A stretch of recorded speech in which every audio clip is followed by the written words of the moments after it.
ati ngiye ku muhanda ndaje, araryama arakinga bisanzwe nk'umuntu uri mu rugo wenyine. Yego. Mu kanya amasaha moya twumva ngo umwana arapfuye. Bamwe bari kuvuga ngo yiyahuye, abandi ngo ntabwo turamenya ngo ni ibiki kuko papa wese. Turaza kunyarukira mu karere ka Musanze mu masaha makeya. Abana babiri nabo baje kwitaba Imana, abana bivugwa yuko bazize imyumbati. iSANO. Reka nongere ngusuhuze rero kandi nguhe ikaze wowe n'ubundi ukomeje gukurikira inkuru zacu n'ibiganiro byose bica kuri iSANO. Twizere kumeze neza cyane kandi wamaze gukora subscribe kugira ngo inkuru zacu ndetse n'ibiganiro uko bicanga habijye bikugeraho mbere y'abandi. Turi ku itariki ya 6 z'ukwezi kwa 11 mu mwaka wa 2020. Ugushuje kano kanya kandi uguhaye ikaze mu makuru yacu ni rugamba.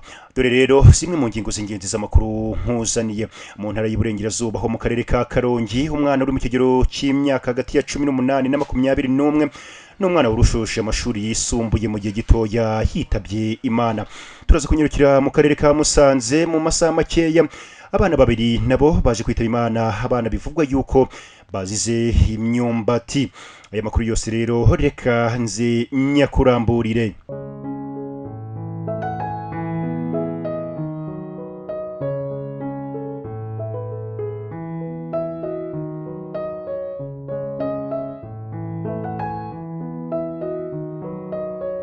Babinyujije ku rukuta rwabo College Saint Marie Kibuye, yanditse ubutumwa bugira buti: umuryango mugari wa Saint Marie tubabajwe no kubabikira urupfu rutunguranye rw'uyu mwana Nishimwe Francine yararangije umwaka ushize. Niwe mwana wari wabonye amanota ya mbere meza mu ishuri. Nyagasani n'iki gihe yari yaramugeneye. Twifatanyije n'umuryango we bongeraho bati akomeze kuruhukira mu mahoro. Imana yaduhaye nishimwe ishimwe. Mu gushaka kumenya amakuru y'impamo kubijyanye n'uru rupfu rutunguranye rw'uno mwana Nishimwe Francine, aho byakomezaga kugenda bivugwa yuko ashobora kuba yiyahuye cyangwa se akaba hari ikindi kintu cyamuhitanye.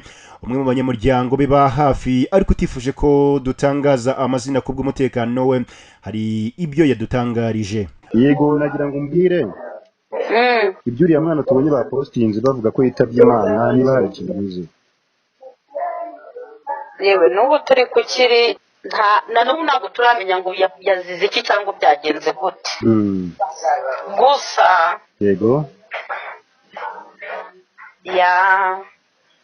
ejo yirirwanye n'abandi bana kuno bisanzwe na hano ku muhanda. Noneho nimugoroba ataha mu rugo. Mama bamusiga mu rugo aramubwira ati ngiye ku muhanda ndaje. Ariko ubwo mbere mu gitondo yabanje kubagarana ibishyimbo na mama we bisanzwe. Noneho ubwo ageze mu rugo nyina aramubwira ati ngiye ku muhanda ndaje, araryama arakinga bisanzwe nk'umuntu uri mu rugo wenyine. Yego.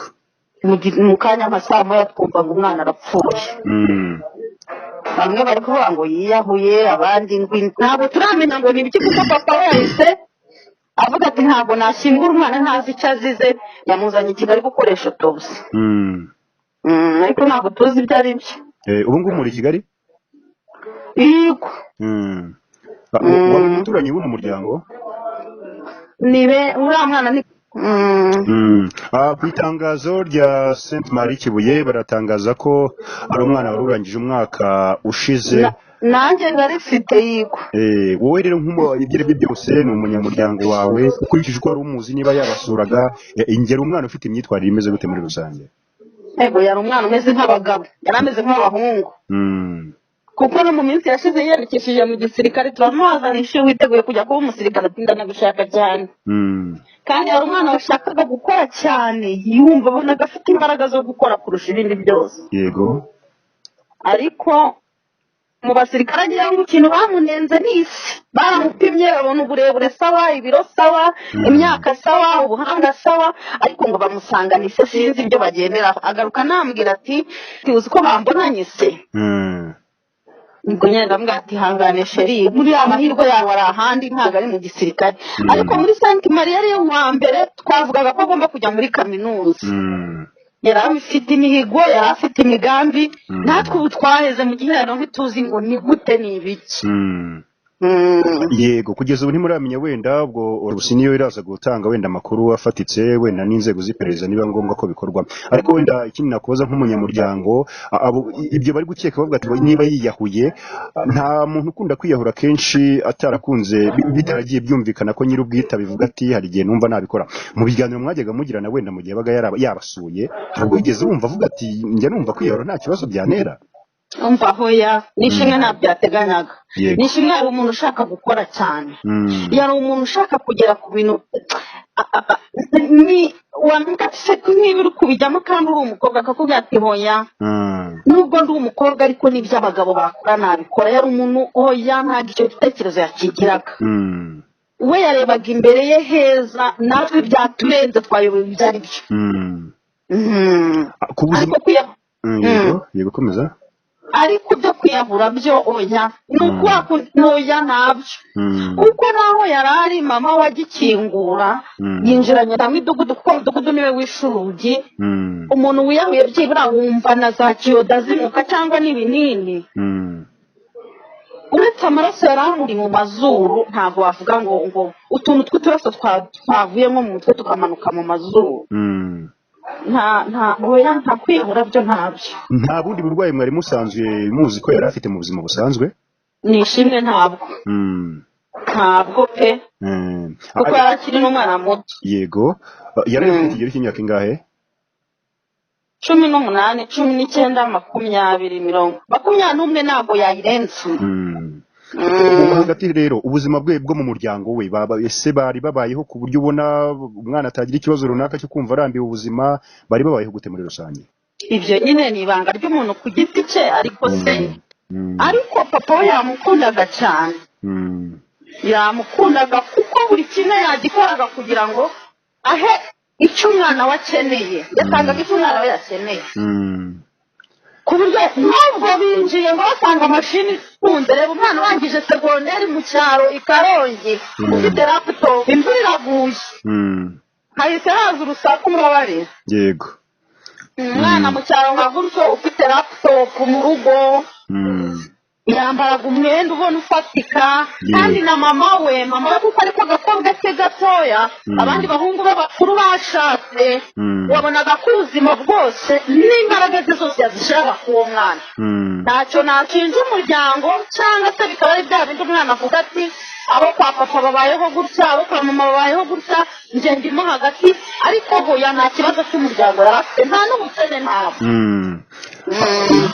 ubutabazi bwakozwe rero bwakozwe bute ubu ngubu muri hano kanya ubutabazi bwakozwe imodoka ya ribu yaje imodoka ya ribu yahise ihagera nka 9:30 yego iraza itwara umurambo ariko papa we tugeze Kibuye baravuga ngo autobusi ntabwo iri gukora neza papa aravuga ati no ntabwo nakingura umwana wanjye ntamenye ngo azize iki niko guhita muzana i Kigali gusa twaje tuzanye ariko urabona ko mu bitaro abantu batapfa kwinjiramo uko babonye bakiri nk'iyo jarajara ngende muri famiye ntabwo ndi kumwe nabo ntabwo ndamenya suite gusa turi kujya tuvugana bakavuga ati turaje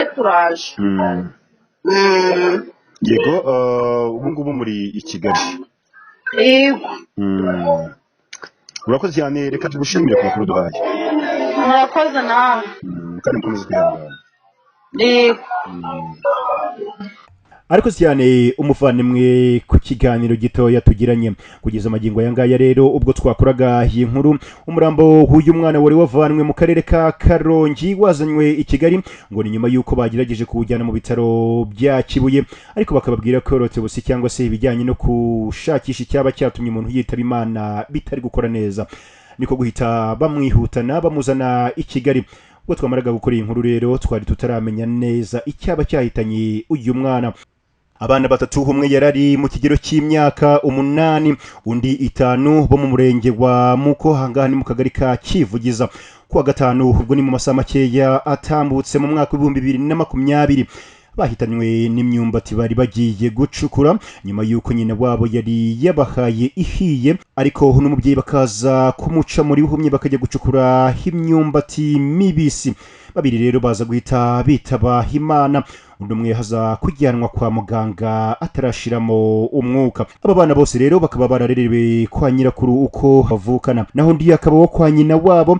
bakaba barariye imyumbati bari baguriwe na nyina wabo turanye na nyirakuru. Nyuma bamuca muri humye bajya mu murima gucukura iyo guhekenya, ariko kandi ibingibi ngo akaba ari ibintu ababyeyi batari bamenye, bakabanza gukeka ko uwo nyina wabo ari we wabaroze. Babiri rero muri bano bana bahekenye ku myumbati bahise bitaba Imana, umwe hajyanwa ku bitaro bikuru bya Ruhengeri. Nyuma uyu mwana wahagaruriye akenge niwe waje gutanga amakuru ababwira yuko bano bitabye Imana bahitanywe n'imyumbati. Aya makuru kandi yanaje gushimangirwa n'umuyobozi w'akarere ushinzwe imibereho myiza y'abaturage.